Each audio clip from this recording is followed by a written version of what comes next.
Welcome to What's on Your Radar, the 30-minute fast-paced live stream that shares senior cybersecurity professional insights on topics that are intriguing to us. My name's Gerald Dozier, and we're broadcasting from Simply Cyber, the YouTube channel designed to help you make and take a cybersecurity career further, faster. I'm super pumped today. I'm joined by Eric Taylor and Eric Bellardo today.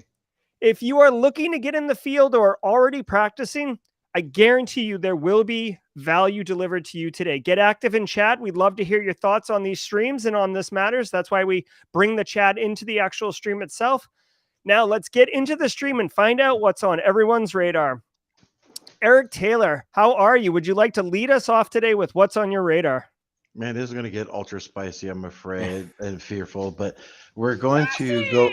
Yes, let's trigger it. I've been, the host, so side topic, doing the guest hosting and everything. I just started getting fired up. I'm like, man, I really need a spicy button right now.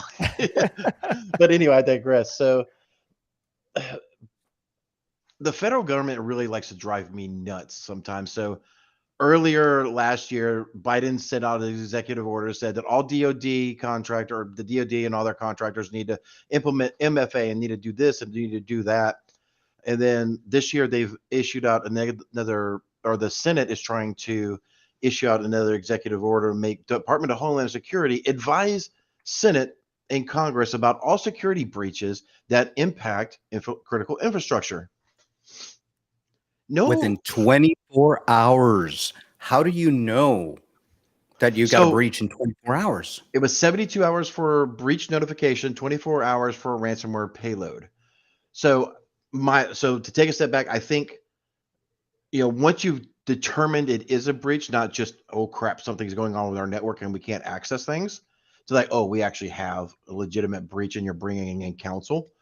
Then yes, do that notification to DHS if you have to. But if you ever look at any of the previous infrastructure, the transit down in Florida that got popped twice in 1 year, the water supply in Florida, the coastal pipeline or colonial pipeline, no offense, but the freaking globe knew that there was a ransomware issue way before DHS ever effing knew. And no offense to the people in Congress and the Senate and the House, but don't y'all have enough other shit to do than to worry about this? I mean, why do you need to be prepped on this? You're getting most of the news by whatever your favorite news articles are. Yeah. So which executive order is it that you're referring to? Because there have been several in the last 12 months regarding cybersecurity initiatives, including threat intelligence sharing, zero trust architecture, multi-factor auth, all these different things. Is there one specifically? Because I want to focus the conversation just on what you're referring to, because as strong as I am with the executive orders, and actually I think I'm a big advocate of tone at the top at an organization, kind of setting the tone for what's acceptable behavior for cybersecurity. Thank you.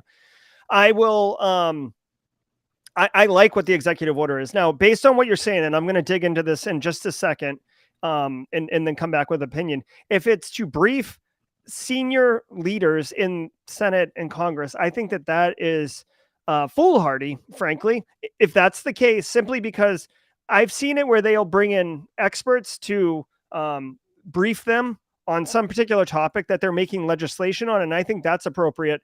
Briefing them on an incident, they're not executing like just-in-time response or incident response. They're not part of that executive committee that would be doing that at a business. So I don't understand what is the value that they're proposing. Like normally when they do these executive orders, there is some derived value that, whether you believe it or not, at least that's what they're trying to get.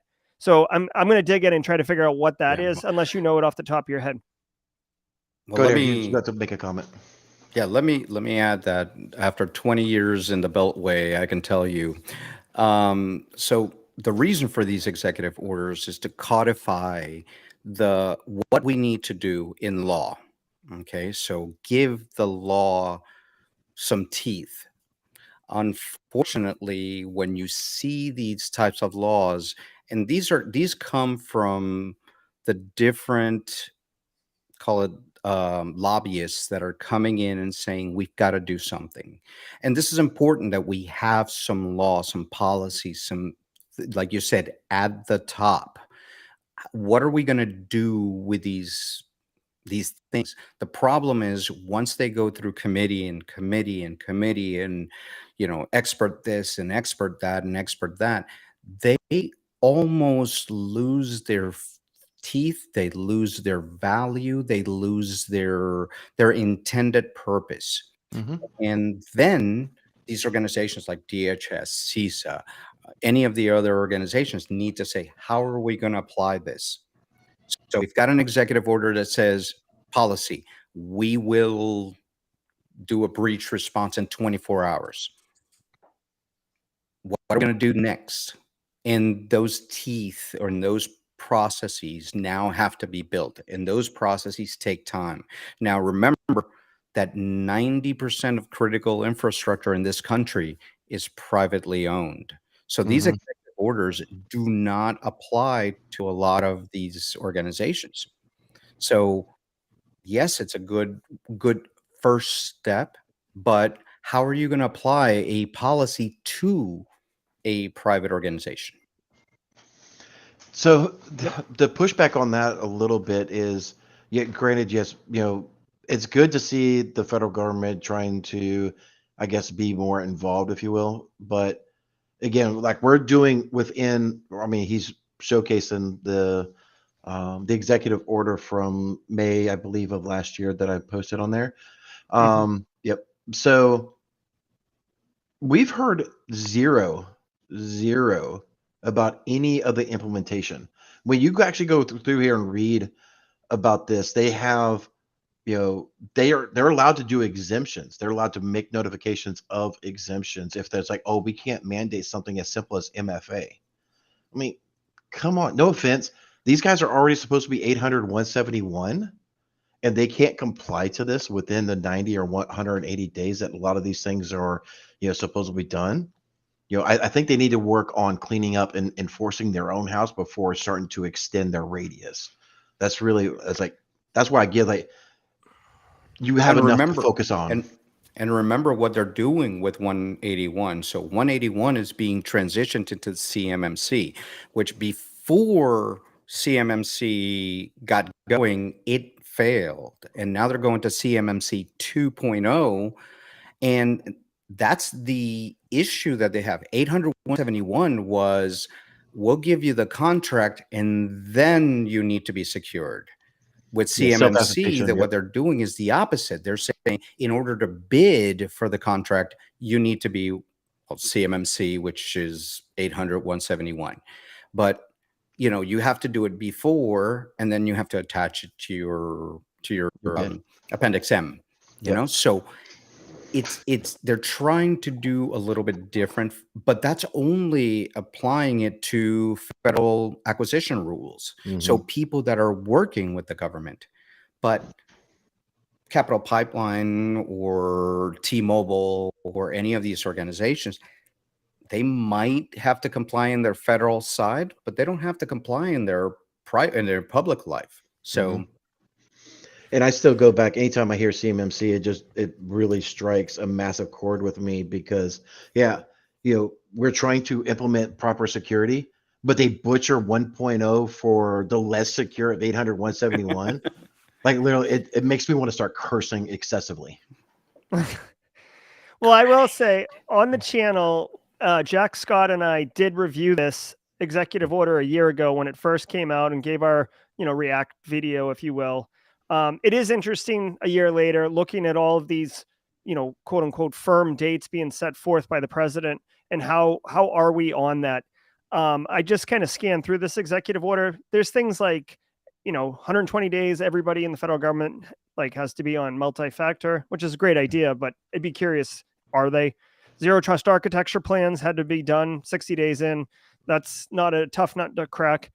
I will say the one thing in this executive order that I can say with high level of confidence we've seen executed in the spirit of the executive order is the sharing of intelligence threat intelligence and the public-private sector, and we have seen CISA go above and beyond with their information sharing, including since this executive quarter came out, the CISA like known exploited vulnerabilities list that allows people to, I guess, go after the higher value critical vulnerabilities in their environment versus just trying to guess or take whatever the scanning vendor tells you is the critical ones. So, there is some value coming, but yeah, a lot of these more technically difficult orders are going to be much more difficult to implement at the federal level, right? Or in the government level. So that's how I feel on that. I feel your pain though, Eric. I do feel your pain, but yeah. And Jake, you're right. CMMC is not a requirement to bid on the contract. Well, that was the initial thought that they wanted to do with CMMC is in order to bid for high level contracts, level 2, level 3, 4, and 5 at the beginning was you must attach your CMMC certification by a third party. Now in CMMC 2, they pulled back on that. So now it's a requirement to be CMMC by the time it's awarded. I like You're it. correct.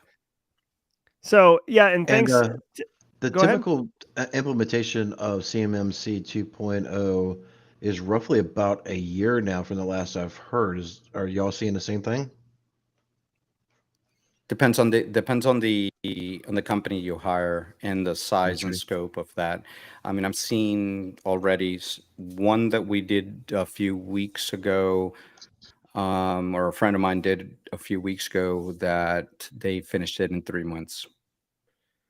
So yeah, I feel like you could draw a pretty close parallel to like SOC 2 prep and then SOC 2 audit.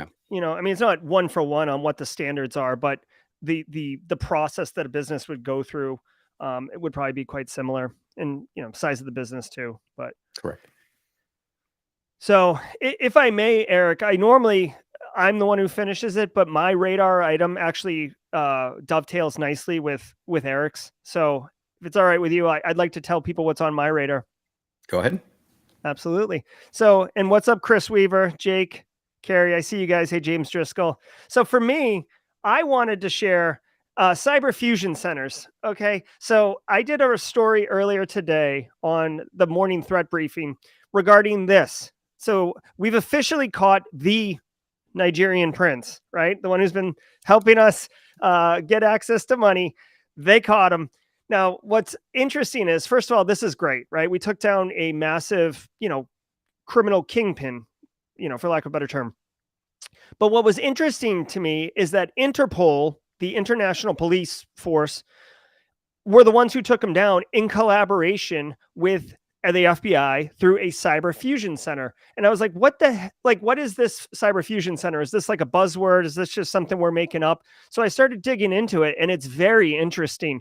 So there are multiple fusion centers, and if you boil it down to like its base elements, it is essentially public-private sector collaboration, and it's law enforcement who don't have access to nearly the skilled resources because they can't pay for them, or the capabilities to do anything because they don't have the infrastructure, working with people like, or groups like Palo Alto, Fortinet, Microsoft, Ericsson, like all of these huge players who have huge footprints globally and have the person power to ingest telemetry and make interesting things. So it's essentially agreed upon that if law enforcement is working on something, they can tap these fusion centers.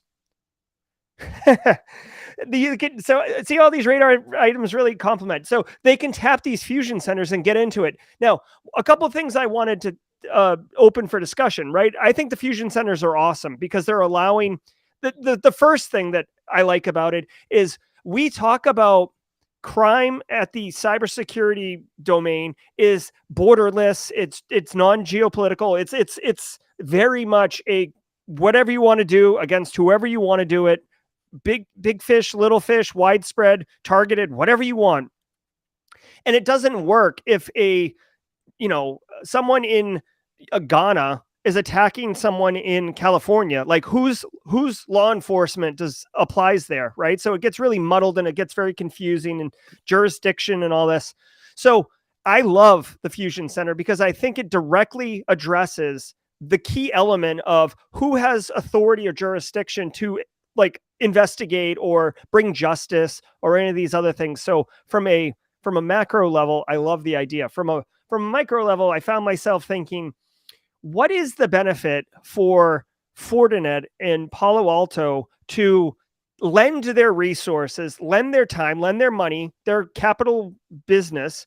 So what is it for them? And this is part of the discussion if you guys want to get into it, but I always say follow the money. So now I'm thinking, okay, they develop relationships with law enforcement in different areas. They start selling products, selling services, recruiting people, having access to maybe sensitive information that wouldn't be publicly available. It could go that way, but either way, I think the deployment of these fusion centers, and there are a couple now, these deployment of fusion centers are going to go a long way to actually helping address what has become the Wild West of cybersecurity crime right now, with ransomware being a global epidemic, and one that is very difficult to correct, all the way to business email compromise, which is really what this Interpol takedown was addressing. Was the this Nigerian basically kingpin was running major business email compromise, fraud engagements, upwards of, I think it was like $60 billion. It was in here earlier. I can't read it right now, but anyways, so that's on my radar. Eric, I think you know a thing or two about fusion centers. Yes. Well, let's talk about the difference between a cyber fusion center and a fusion center. Okay, as we talk about it in the federal government versus a cyber context of that. So the federal government and all the different agencies have fusion centers, and a fusion center's purpose is to merge intelligence from different sources and different jurisdictions and different agencies to form a one view of that information. And there's various fusion centers for the federal government around the United States and overseas. So answering Peter in the chat, they are all over, and they actually have fusion centers in the UK and the EU. So these fusion centers merge intelligence both on the cyber side of the house and investigative data. Now, then there are cyber fusion centers at, say, for instance, the cyber level, which people call it in a different context. They call it the purple team or something like that. But cyber fusion centers is where you merge all your intelligence work. And for instance, in the company that I was working prior to this job, we built the Cyber Fusion Center. And what it was is it's different from the SOC. So everybody thinks the blue side, that's where all the blue side is going. But the Cyber Fusion Center, think of it as a tier 4 investigative. So it brings in the information from vulnerability management. It brings your CTI or cyber threat intelligence, your hunting information from the inside. It brings the SOC information. It brings all the different areas and merges it into a complete picture so that you can identify, detect, identify, and respond to that information with all the information from all the different teams. I think that's very important that people know that it is an area to merge information. So when you think of fusion, think of sensor fusion, all the sensors together, and a whole human. That's what the ISAOs and the ISACs are supposed to do for a specific area, but now bring it to another level. Okay. Eric, so have you seen, have you worked with these fusion centers at all, or in your layer of work? Eric, sorry. I have not. I mean, the fusion center is definitely, sorry, let me roll so I could get middle camera, is not something I'm very up to speed on. to the fact that I didn't even know that they existed, because when you start looking at a lot of the briefings, both security and non-security, in the post-mortem, it seems like a lot of the three-letter agencies are still not talking to each other. So I'm starting to wonder if it's just some, I don't want to be super political, but is this a bureaucracy instance that was set up and never fully implemented? And I mean, how effective are these cyber fusion centers when we still have what appears to be breakdown of communication? I don't know. Fusion centers versus cyber fusion centers. So the fusion centers for the intelligence community have a representative of all the different collection agencies. And they work together with the Interpol people, and they work together pretty well. The challenges is where sources and methods are involved. So even within our own agency, sometimes we don't want to say, maybe not. Maybe I'm not going to do that." I think that's important. And then when you talk about the cyber fusion centers, where we're discussing things like cyber threat intelligence, how we're working, that's still being built, and it's kind of touchy from different agencies. It's starting to open up more with the new director of CISA is pushing very much about sharing information and doing that. And I think that's important. That's very important that we look at that. We'll look at what the ISACs, the ISAOs are doing, and the private public partnerships. Um, Yeah. we're working more into that. Yeah, the AIS system is very good. Stix, Taxi, and Cybox, and you can Hmm. bring some of that information and feed your own systems with that. And CISA will provide those. You know, you can put them into the Hive or something like that, and have very good indicators of compromise. Yeah, this is a great example. I had it queued up because I thought we were going to talk about it. Like, it's not just for law enforcement, these services, right? You can get involved and consume, and then hopefully get engaged where you can provide these indicators of compromise. But if you're a small and medium-sized business, this is like such a public service to you. Yeah. Well, if you have people doing cybersecurity, right? If you're a small business, you might not have a dedicated person as cyber, but or tooling to be able to ingest Stix and Taxi, but it's still like, this is the right direction. I would argue. I know it's part of that executive order thing, but I think this is a good one. The challenge is having the AIS system. Um, it's like a flood of information.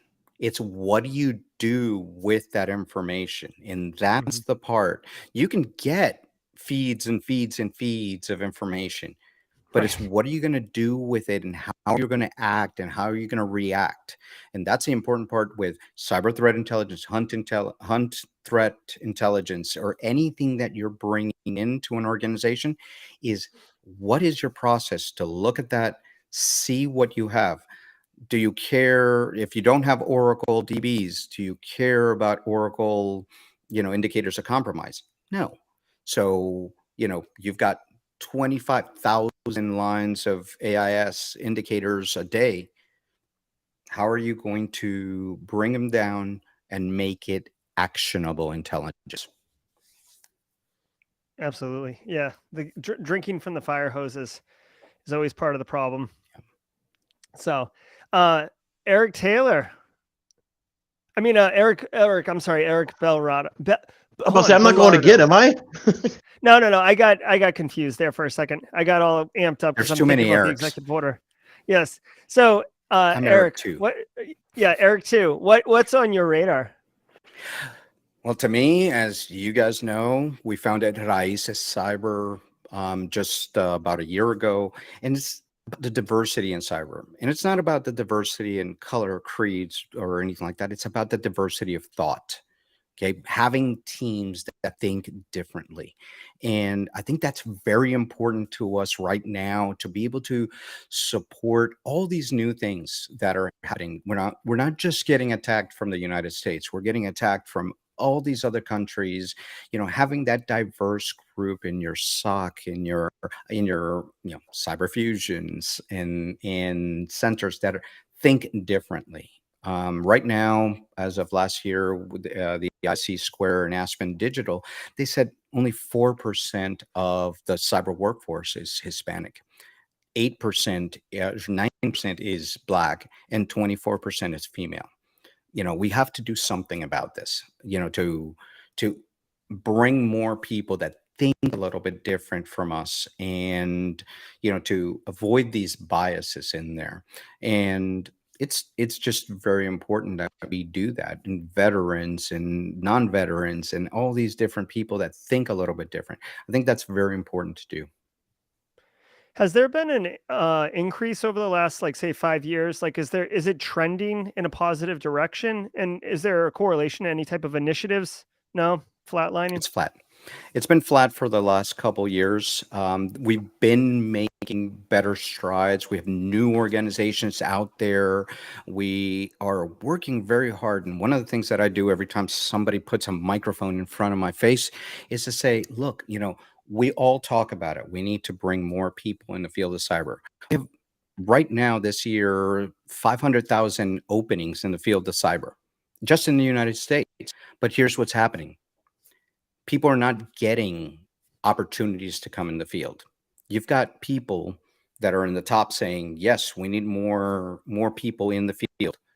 But then when you go to the middle management or the lower management, they're looking for these unicorns. Have you seen these job descriptions? Yeah. That say, I need 10 years in a tool that's only been in existence for 1 year. Exactly.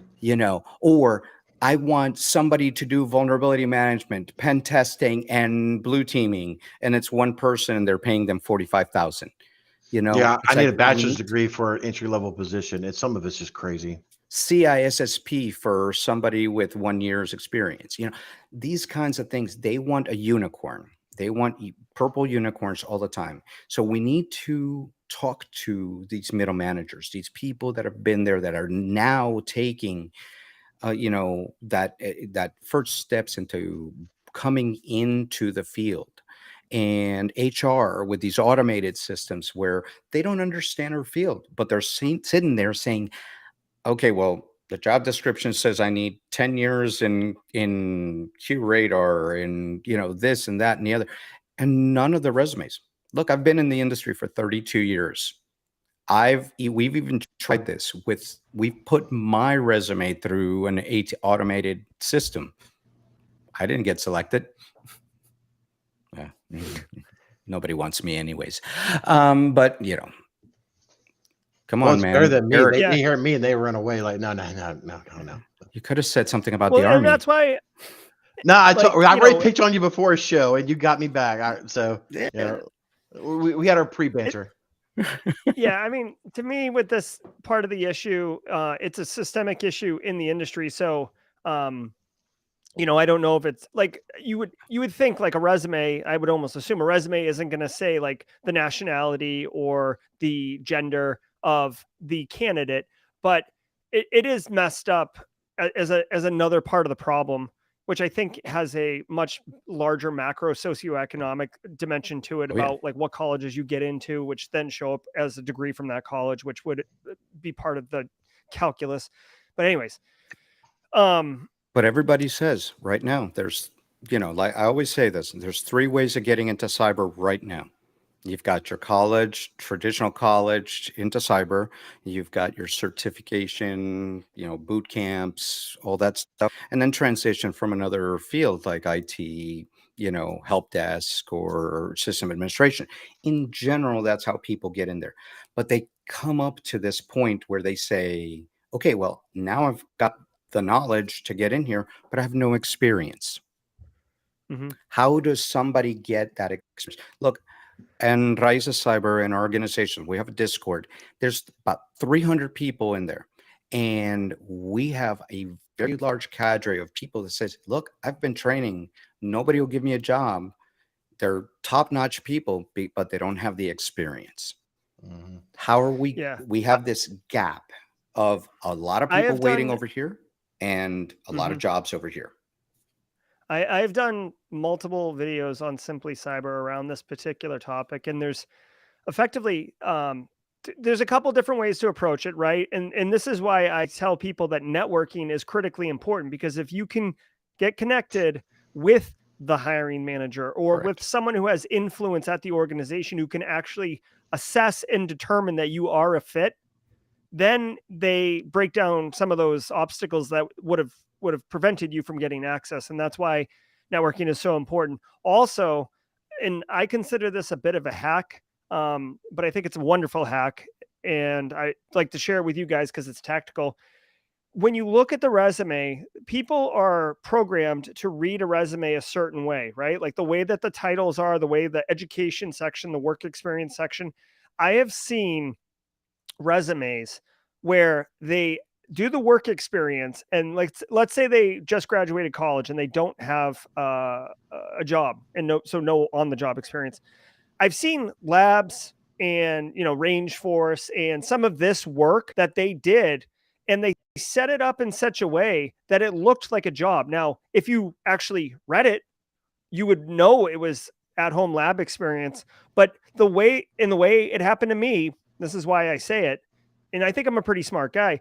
Like, you see the bold headline, that's the name of the company or whatever. Like I'm moving right on, like, because I'm actually like, whatever, I don't care what company. Like, what was your role, and what did you learn, and how can you help me? Right? The company doesn't tell me how you can help me. What tells me how you can help me.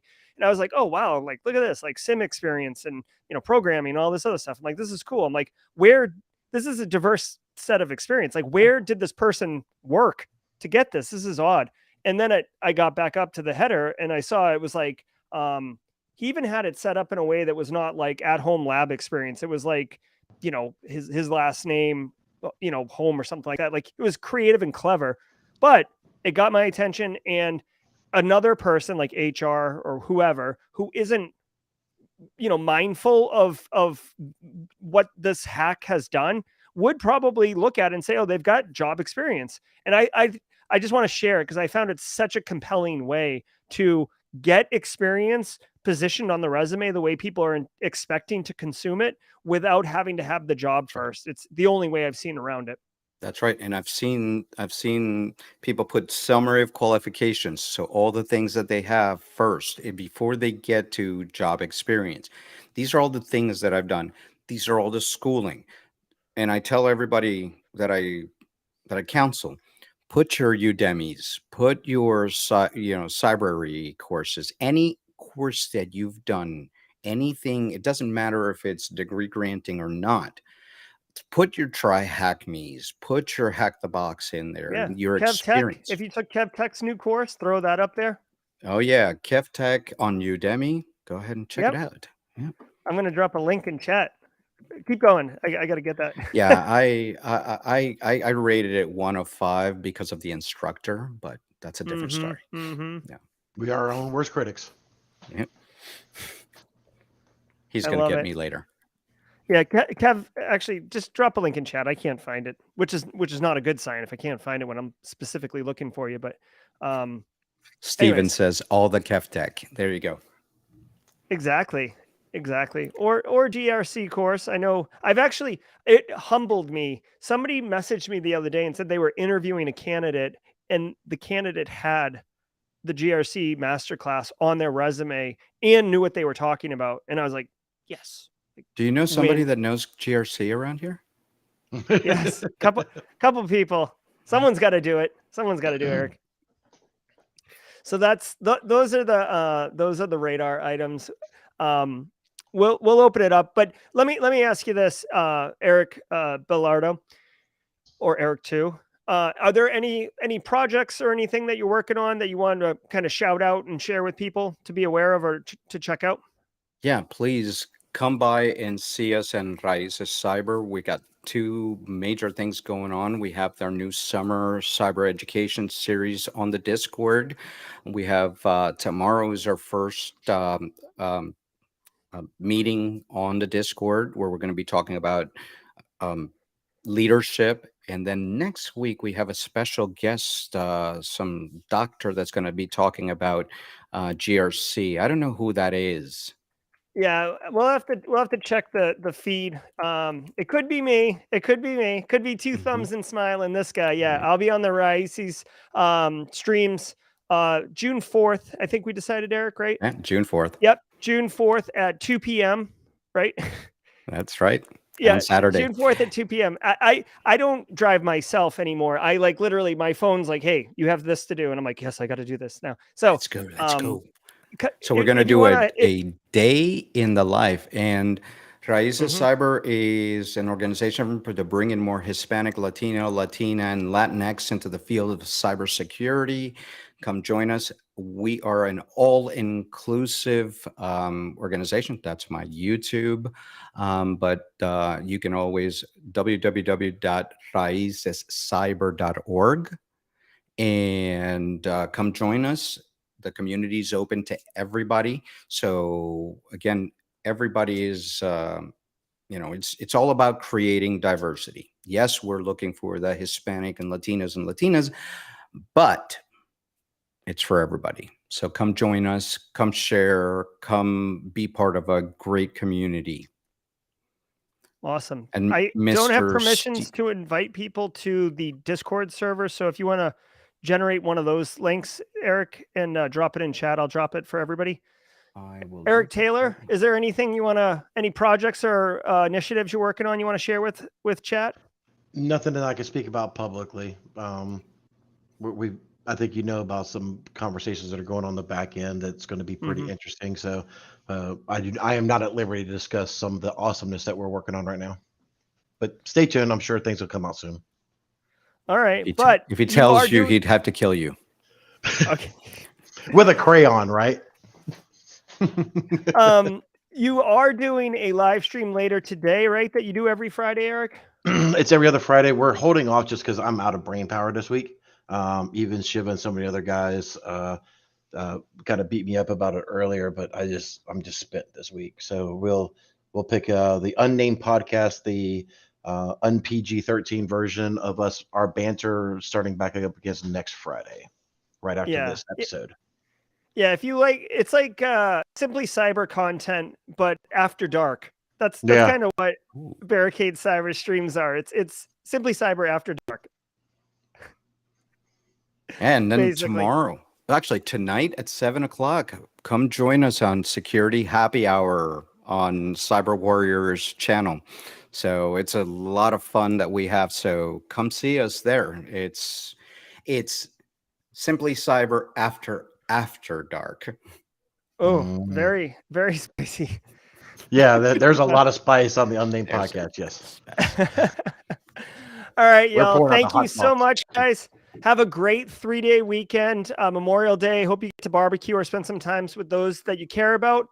Be good, and we'll see you either tonight on the Raíces streams or tomorrow or on Tuesday at 8 a.m. for the daily cyber threat briefing. Take care, everybody.